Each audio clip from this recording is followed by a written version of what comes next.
Reservation, a topic in India which always faces of too many debates and too many unwanted violence. So today, we're going to tell you facts about reservation and how it is taken in India. तो चलिए starting से शुरू करते हैं 1882 में William Hunter और ज्योतिराव फुले ने reservation on the basis of caste system introduce करा. A Pune Pact was signed between Gandhi and Ambedkar. This pact gave rights to Dalits. Indian independence के बाद देयर वर फील्ड्स जहां पे एससीज एंड एसटीज को reservation दिया गया in various fields. Indian constitution में it was mentioned that the reservation system would last for 10 years after independence, लेकिन आज भी हम ये सिस्टम को फेस करते हैं. 1991 में OBCs were also added along with एससीज एंड एसटी. तो ऐसा क्या हुआ कि हम ये सिस्टम अबॉलिश नहीं कर पाए? The motive behind the system was unfulfilled. The people belonging to these categories were less over but still on the same boat.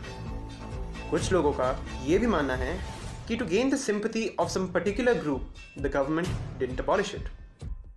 ये पॉलिसी इंडिया में इसलिए इंट्रोड्यूस की गई थी there would be no discrimination in the name of caste और religion. लेकिन आज के दौर में ये लोगों के लिए एम्प्लॉय होने का एक जरिया बन गई है. People have been misusing it. Even some people belonging to these categories are well facilitated nowadays, but they still get these advantages. It doesn't matter if they fulfill the requirements or the criteria to live a life. To make this more easy, let us take an example. Suppose एक family है general category से, and on the other side there is a rich family belonging to lower caste. Both the families differ from each other. Children of the poor family won't be able to get proper education, and neither there is any seat reserved for them.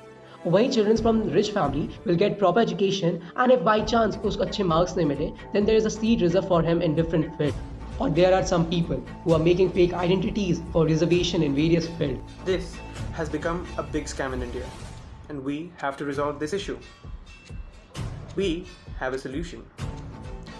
We think that there should be reservations, but on the basis of income. Definitely, a person with a higher income would have better facilities and better opportunities than a person with lower income. We know that people will start misusing with this also, but this is the most possible way for this policy to be amended. We just wanted to let out this topic to you and discuss the pros and cons of it. Feel free to share your opinion on this with us. Jai Hind.